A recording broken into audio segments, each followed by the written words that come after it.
NCP में टूट के बाद अब सबसे बड़ा सवाल ये है कि शरद पवार क्या करेंगे और एनसीपी का क्या होगा। क्या अजित पवार के जाने के बाद एनसीपी के वजूद पर खतरा मंडरा रहा है? क्या शरद पवार और सुप्रिया सुले एनसीपी को बचा पाएंगे और खुद शरद पवार की हैसियत भारतीय राजनीति में उसी तरह बरकरार रहेगी जो अभी तक है? एनसीपी से अजित पवार के अलग होने के बाद अगले ही दिन शरद पवार सतारा के कराड पहुंचे और अपने राजनीतिक गुरु यशवंतराव चौहान की समाधि पर फूल चढ़ाए। शरद पवार के साथ कराड के कांग्रेस नेता और महाराष्ट्र के पूर्व मुख्यमंत्री पृथ्वीराज चौहान भी साथ थे। पवार ने एनसीपी पर आए संकट की घड़ी में वही किया जिसके लिए वो जाने जाते हैं। वो अपनी पार्टी की लड़ाई अब लोगों के बीच लेकर जाना चाहते हैं। एनसीपी को फिर से खड़ा करने में इस बार उनके साथ तीसरी पीढ़ी के रोहित पवार भी साथ दिखे, जो विधायक भी हैं। शरद पवार ने 5 जुलाई को मुंबई में एनसीपी विधायकों और पदाधिकारियों की बैठक भी बुलाई है। ये मेरा फास्ट एक्सपीरियंस 2-3 बार ऐसा है, इसलिए कितने गए, कौन गए, इसकी जांच मैं कभी करता नहीं हूँ। जो मेरी आज की जो शुरुआत है, ये शुरुआत आगे का रिजल्ट ठीक आएगा, इसके लिए है। यह पहली बार नहीं है कि शरद पवार ने अपने 50 साल के राजनीतिक जीवन में कोई राजनीतिक संकट झेला हो और वापसी ना की हो। पवार के राजनीतिक जीवन में कम से कम 4 ऐसे मौके आए हैं जब उन्होंने दोबारा से शुरुआत करके अपनी राजनीतिक साख बचाई है और अपनी राजनीतिक जमीन वापस पाई है। 1978 में यशवंतराव चौहान कांग्रेस यू और वसंत दादा पाटिल की सरकार थी। पवार ने कांग्रेस यू छोड़ी और जनता पार्टी, जो कि विपक्ष में थी, उसकी मदद से सरकार बनाई। उस वक्त शरद पवार की उम्र केवल 38 साल थी। 1999 में कांग्रेस को छोड़ करके संगमा और तारिक अनवर के साथ एनसीपी बनाई। विधानसभा के चुनाव हुए, कांग्रेस के साथ मिलकर सरकार बनाई और विलासराव देशमुख महाराष्ट्र के मुख्यमंत्री बने। 2019 में बीजेपी शिवसेना का गठबंधन काफी मजबूत था, उसको हराना नामुमकिन था, लेकिन पवार के नेतृत्व में खूब मेहनत एनसीपी ने की और कांग्रेस से ज्यादा सीटें जीत कर आई। फिर अजित पवार ने बगावत की, लेकिन शरद पवार ने महाविकास अघाड़ी का गठन किया और उद्धव ठाकरे मुख्यमंत्री बने। और इस बार यानी 2023 में अजित पवार ने फिर बगावत की है, एनसीपी में फिर टूट हुई है और शरद पवार ने सतारा से अपनी राजनीति की नई पारी की शुरुआत कर दी है। जब भी कोई संकट आता है तो शरद पवार नई ऊर्जा के साथ उभर आते हैं और लोगों में जाके खुद को साबित करते हैं। ये महाराष्ट्र ने बार बार देखा है। अब जो शुरू होने जा रही है, मतलब आज शुरू हो गई, ये शरद पवार के राजकीय करियर की चौथी इनिंग है। शरद पवार आज से बाहर निकले हैं। उन्होंने कराड से शुरू किया है। महाराष्ट्र में 2 दिन टूर करेंगे और वो बहुत अच्छे संगठन, सुलझे हुए संगठक माने जाते हैं। लेकिन एक तो उनका एज जो फैक्टर है, उस फैक्टर से वो कितना समय देंगे पता नहीं है। महाराष्ट्र की राजनीति पर नजर रखने वाले मानते हैं कि हालांकि इस बार शरद पवार के सामने चुनौतियां बड़ी हैं, लेकिन वो इस खेल के माहिर खिलाड़ी हैं और एनसीपी को दोबारा खड़ा कर सकते हैं। शरद पवार के हर कदम पर अब विपक्ष के तमाम नेताओं की भी नजर है। जब से एनसीपी में संकट आया है, लगभग सभी विपक्षी नेताओं ने उनसे संपर्क किया है। विपक्ष की अगली बैठक बेंगलुरु में 17-18 जुलाई को होने वाली है, लेकिन शरद पवार की ताकत महाराष्ट्र है और वहां उनको अपनी जमीन मजबूत करनी होगी ताकि राष्ट्रीय स्तर पर उनका राजनीतिक रसूख बना रहे। मनोरंजन भारती, एनडीटीवी इंडिया के लिए। अजित पवार की बगावत ने विपक्षी खेमे को हिलाकर रख दिया है। महाराष्ट्र विकास अघाड़ी को विपक्षी एकता का एक उदाहरण माना जाता था, लेकिन राष्ट्रीय स्तर पर विपक्षी दलों को एकजुट करने की कवायद में अहम भूमिका निभा रहे शरद पवार अपनी ही एनसीपी को एकजुट रखने में नाकामयाब रहे। अब इस सियासी झटके के बीच विपक्षी दलों ने बेंगलुरु में 18 जुलाई को दूसरी बैठक करने का फैसला लिया है, जिसमें आगे की रणनीति तय की जाएगी। अजित अनंतराव पवार गांभीर्यपूर्वक दृढ़कथन करतो कि अजित पवार के अचानक महाराष्ट्र सरकार में शामिल होने और एनसीपी में फूट से विपक्षी एकजुटता की कोशिशों को बड़ा झटका लगा है। विपक्ष को एकजुट करने की मुहिम में अहम भूमिका निभा रहे शरद पवार अपनी ही पार्टी को टूटने से नहीं बचा पाए। महाराष्ट्र में लगे सियासी झटके के बावजूद विपक्षी दलों ने अब बेंगलुरु में 17 और 18 जुलाई को अपनी अगली बैठक करने का फैसला किया है। विपक्ष बिखर नहीं रहा है, वह एकजुट है और अच्छा है। विपक्ष की अगली बैठक 17-18 जुलाई को बेंगलुरु में होगी और हम इसकी योजना बना रहे हैं। ये मेरा फास्ट एक्सपीरियंस 2-3 बार ऐसा है, इसलिए कितने गए, कौन गए, इसकी जांच मैं कभी करता नहीं हूँ। जो मेरी आज की जो शुरुआत है, ये शुरुआत आगे का रिजल्ट ठीक आएगा, इसके लिए है। अजित पवार की बगावत से महाविकास अघाड़ी, जिसे विपक्षी एकजुटता का प्रतीक माना जाता था, अब कमजोर दिख रही है। विपक्षी दलों ने बीजेपी पर तोड़फोड़ की राजनीति का आरोप लगाते हुए सोमवार को दावा किया कि वो एकजुटता की मुहिम जारी रखेंगे। एक लक्ष्य है सबका कि देश से बीजेपी जाए।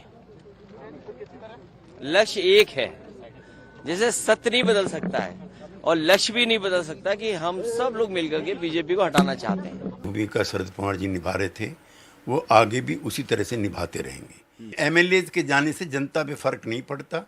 ये हमने दर्जनों बार पॉलिटिकल पार्टीज के विलय में भी और टूट में भी देखा है। मोटे तौर पे मतलब किस मुद्दे पे ये सरकार का विरोध करना, बीजेपी का विरोध करना, इस बातों के ऊपर और भी स्पष्टता आएगा। लेकिन इन दावों के बावजूद एनसीपी में सियासी उठापटक के बाद विपक्षी दलों के लिए आगे की राह आसान नहीं दिखती।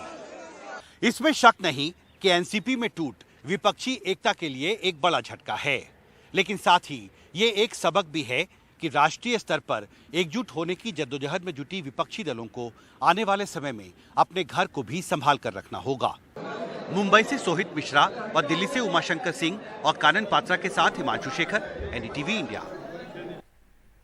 महाराष्ट्र में एनसीपी में बगावत के बाद अब बीजेपी का कहना है कि अब बिहार में जनता दल यूनाइटेड में टूट होगी और दूसरा परिवारवाद के कारण क्षेत्रीय दल और कमजोर होंगे। महाराष्ट्र में जो हुआ, बिहार में भी वैसा ही होने की भविष्यवाणी बिहार बीजेपी के नेताओं ने कर दी। देखिए, बड़ी संख्या में लोग हम लोगों के भी संपर्क में हैं, लेकिन अब किसको लेंगे नहीं लेंगे, लेना कि नहीं लेना, बहुत सारी चीजों पर निर्भर करता है। लेकिन कुल मिलाकर एक अस्थिरता का माहौल है, एक जनता दलियों के अंदर एक उदासी है, लोगों का अपना भविष्य अंधकार में दिखाई पड़ रहा है। उनको लग रहा है कि नीतीश कुमार के बाद क्या होगा। कोई असर नहीं पड़ेगा, बल्कि विपक्षी दल जो हैं उनके इस कारनामों से और मजबूती के साथ एक होंगे और ये उनका कारनामा जो है ये इस बात का प्रमाण है कि वो घबराए हुए हैं। नीतीश कुमार ने अपने विधायकों और सांसदों को एकजुट रखने के लिए पिछले 4 दिनों के दौरान एक-एक कर सबसे मुलाकात की और माना जा रहा है कि कुछ विधायक अगर बीजेपी से लोकसभा में टिकट का वादा पक्के तौर पर मिल गया तो जनवरी से बगावत कर पार्टी छोड़ सकते हैं। लेकिन परिवारवाद क्षेत्रीय दलों पर भारी पड़ रहा है, जिसे लेकर उत्तर प्रदेश में समाजवादी पार्टी में उनके पूर्व सहयोगी ने ही टूट की भविष्यवाणी कर दी। यूपी में भी बड़ा उठापटक होने जा रहा है। समाजवादी पार्टी के कई विधायक और सांसद दल छोड़ करके कुछ लोग सरकार के विस्तार में शामिल होना चाहते हैं कि सरकार का विस्तार, उसमें अगर हमको शामिल कर लिया जाए तो वो शपथ लेते हुए आपको दिखेंगे। कई लोग हैं कि जो लोकसभा का टिकट चाहते हैं, वो दिल्ली से लेकर लखनऊ तक अपना जुगाड़ बैठाए हुए हैं। इस तरह का यहाँ भी वही खेल होने जा रहा है जो महाराष्ट्र में हुआ है कि जो लोग इसको परिवारवाद वगैरह का नाम देते हैं, आप लोकतंत्र का अपमान कर रहे हैं। इसमें ताजपोशी नहीं होती है। आप चुनाव में जाते हैं, लोगों के मध्य जाते हैं, अपने मुद्दे रखते हैं और बीजेपी जैसी पार्टी हारती है इन क्षेत्रीय दलों के समक्ष। इसलिए क्षेत्रीय और राष्ट्रीय के युग्मक बाइनरी से लोगों को उलझाने की कोई कोशिश न करें, उसी में लोकतंत्र का भला है। फिलहाल बीजेपी के आक्रामक रुख को देखते हुए सभी दल अब अपने कुनबे को एकजुट रखने में सचेत हो गए हैं। हालांकि उनका कहना है कि चिराग की पार्टी तोड़ने के बाद उसके साथ हाथ मिलाना बीजेपी के लिए एक संदेश है कि विधायकों और सांसदों को अपने पाले में करने से इन दलों की प्रासंगिकता खत्म नहीं हो जाती। कैमरामैन हबीब अली के साथ मनीष कुमार, एनडीटीवी इंडिया के लिए। उधर लालू परिवार की मुश्किलें एक बार फिर से बढ़ गई हैं। सीबीआई ने नौकरी के बदले जमीन घोटाले में दूसरी चार्जशीट राउज रेवेन्यू कोर्ट में दाखिल की। इसमें लालू प्रसाद यादव, राबड़ी देवी, तेजस्वी यादव समेत 17 लोगों के नाम शामिल हैं, जिसमें तत्कालीन रेलवे जीएम का भी नाम है। इस मामले में सीबीआई लालू प्रसाद और राबड़ी देवी के खिलाफ पहले भी आरोप पत्र दायर कर चुकी है।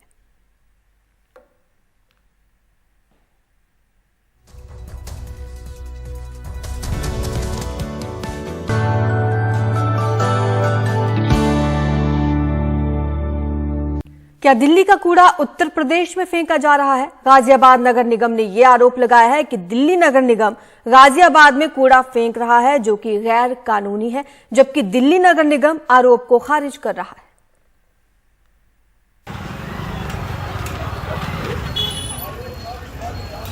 दिल्ली से सटे उत्तर प्रदेश के गाजियाबाद में मेयर सुनीता दयाल ने 11 ट्रक पकड़कर जब्त करवाए और दावा किया कि ये दिल्ली नगर निगम के हैं और पिछले काफी समय से दिल्ली का कूड़ा गाजियाबाद में आकर फेंक रहे थे। ट्रकों पर ऑन ड्यूटी एमसीडी लिखा हुआ था। गाजियाबाद की मेयर ने दावा किया कि दिल्ली के गाजीपुर और भलसवा के कूड़े के पहाड़ से कूड़ा लाकर गाजियाबाद में डाला जा रहा है। रिपोर्ट दर्ज होगी अपने लोगों के खिलाफ भी। ये पहाड़ जो यूपी में हमारे यहाँ गाजियाबाद में दिखाई दे रहा है, हमारा पहाड़ नहीं है, वो गाजीपुर का पहाड़ हमारे यहाँ है।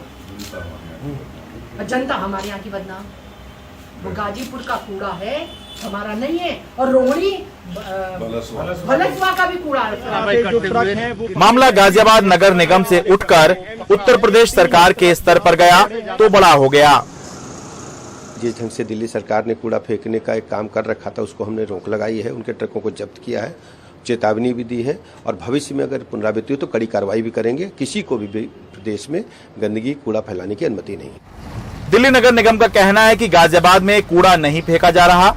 दिल्ली की मेयर डॉक्टर शैली ओबराय का कहना है कि एमसीडी ने भलसवा और गाजीपुर लैंडफिल साइट पर पहले से जमा कूड़े के निपटारे के लिए एक कंपनी को ठेका दिया है। इसके तहत ये कंपनी ही कूड़े की बायोमाइनिंग और इससे बनने वाले पृथकीकृत कूड़े के अलग अलग हिस्सों को तय मानकों के हिसाब से निस्तारण करने के लिए जिम्मेदार है। बायोमाइनिंग प्रक्रिया से निकलने वाले रिफ्यूज डिराइव्ड फ्यूल सामग्री के निस्तारण के लिए इसी फर्म ने गाजियाबाद स्थित वेस्ट टू एनर्जी प्लांट में व्यवस्था की है। यानी एमसीडी के मुताबिक गाजियाबाद में न कूड़ा डाला जा रहा है और न ही एमसीडी के वाहनों का वहां इस्तेमाल किया जा रहा है। मैं आपको ये भी बताना चाहती हूँ, एमसीडी नगर निगम ना तो गाजियाबाद में किसी तरह का अपना कूड़ा भेज रही है, नंबर 2, और ना ही एमसीडी की कोई भी गाड़ी वहां पर आरडीएफ भेजने में लगी हुई है। ये सिर्फ और सिर्फ एजेंसीज और कंसेशनर्स हैं जिनको ये हमने ठेका दिया है, जो बायो माइनिंग से लेकर वो वेस्ट टू एनर्जी प्लांट तक उस आरडीएफ को सप्लाई कर रही है। लेकिन गाजियाबाद की मेयर दिल्ली की मेयर से सहमत नहीं। एमसीडी वो इतना झूठ बोल रही है, इस झूठ बोलने के अलावा के बजाय वो माफी मांगती और कहती कि गलती हुई है हमारे लोगों से, हम इसको सुधरवाएंगे, तो शायद एक अच्छा उदाहरण प्रस्तुत करती। दिल्ली एनसीआर में कूड़ा और उसका निपटारा एक बड़ा राजनीतिक मुद्दा भी है। आम आदमी पार्टी ने कूड़े के पहाड़ को मुद्दा बनाकर बीजेपी को जमकर घेरा और पिछला एमसीडी चुनाव जीता। अब बीजेपी कूड़े को ही मुद्दा बनाकर आम आदमी पार्टी पर आरोप लगा रही है। दिल्ली से अपने कैमरा सहयोगी मोहम्मद मुरसलीन के साथ मैं शरद शर्मा, एनडीटीवी इंडिया। सूत्रों के मुताबिक ईडी ने उद्योगपति अनिल अंबानी का बयान दर्ज किया है। फेमा के एक केस में उनका ये बयान दर्ज हुआ है। ये पूरा मामला है क्या, ज्यादा जानकारी दे रही हैं हमारी सहयोगी Priyanshi Sharma. Central agency enforcement directorate ने इंडस्ट्रियलिस्ट और रिलायंस ग्रुप के चेयरमैन अनिल अंबानी की पूछताछ की। अभी केस क्या है ये जान लेते हैं।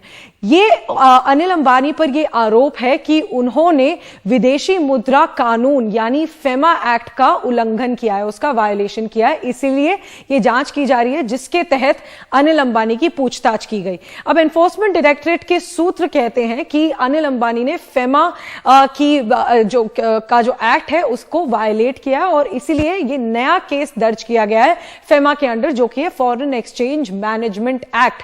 अब जो अनिल अंबानी हैं और उनकी जो कंपनियां हैं उन सब के अगेंस्ट ये केस दर्ज किया गया है और जो उनकी कंपनियों में निवेश किए गए हैं वो भी जांच के दायरे में है।